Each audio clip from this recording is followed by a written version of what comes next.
మన పిల్లలు పరిశుభ్రంగా ఉండాలంటే, ఎలాంటి జబ్బులు రాకుండా ఉండాలంటే వాళ్ళల్లో కూడా చిన్నప్పటి నుంచే పరిశుభ్రాన్ని ఏ విధంగా మెయింటైన్ చేయాలో నేర్పించాల్సిన అవసరం ఉంది.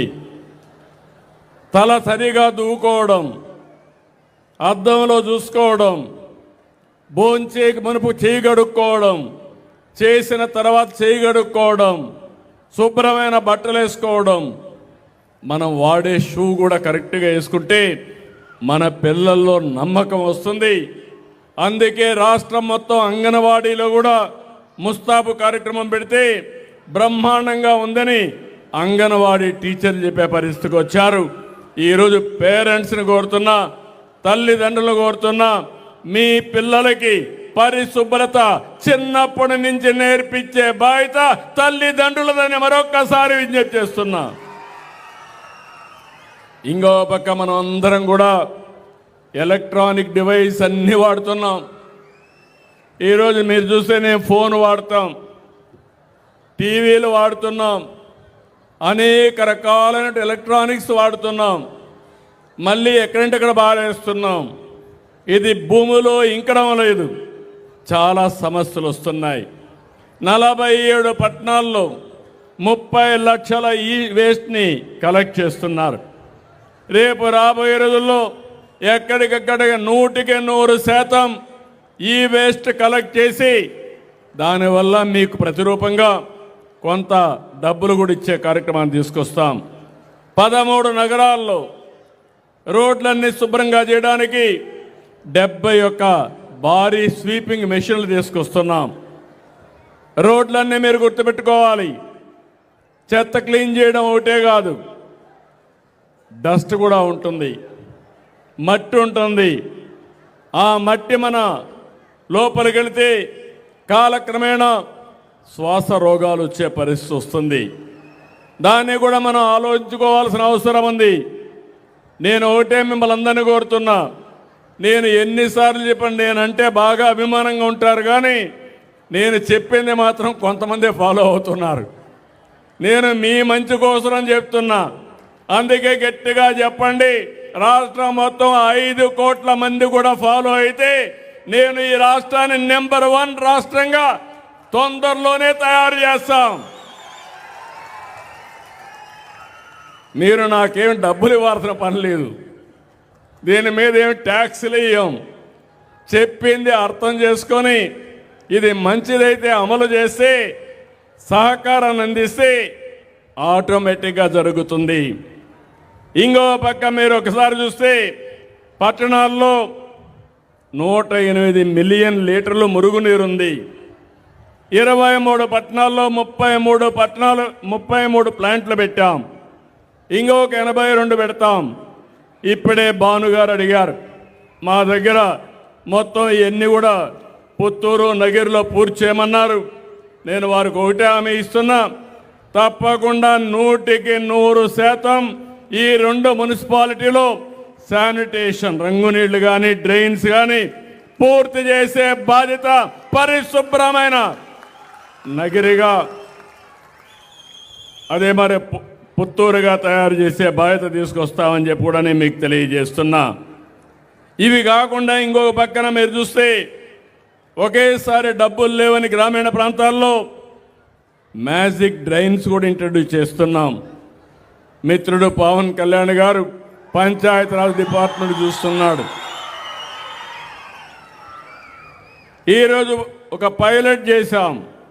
4 ఏళ్లలో 26,000 కిలోమీటర్లు మ్యాజిక్ డ్రైన్స్ చేసి గ్రామీణ ప్రాంతాల్లో మురుగునీటి సమస్య లేకుండా ఒక ఆదర్శంగా తయారు చేసే బాధ్యత మేము తీసుకొస్తామని చెప్పి కూడా నేను మీకు తెలియజేస్తున్నా.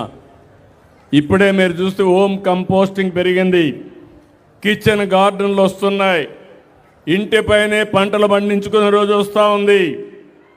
2026 మార్చి నాటికి 10 లక్షల కుటుంబాల్లో ఆర్గానిక్ వేస్ట్ మేనేజ్మెంట్ని ఆచరించే ప్రోత్సాహం ఇస్తున్నాం. సర్క్యులర్ ఎకానమీలో మీరు చూస్తే అన్నీ కూడా రీసైక్లింగ్ చేసి యూజ్ అండ్ త్రో అంటే పారేయడం కాకుండా యూజ్, రికవర్, రీయూజ్ అనే విధానానికి శ్రీకారం చుట్టాం. ఇలాంటి ఆలోచనలన్నీ కూడా ఈరోజు నేను ఒకే ఒక విషయం చెప్తున్నాను.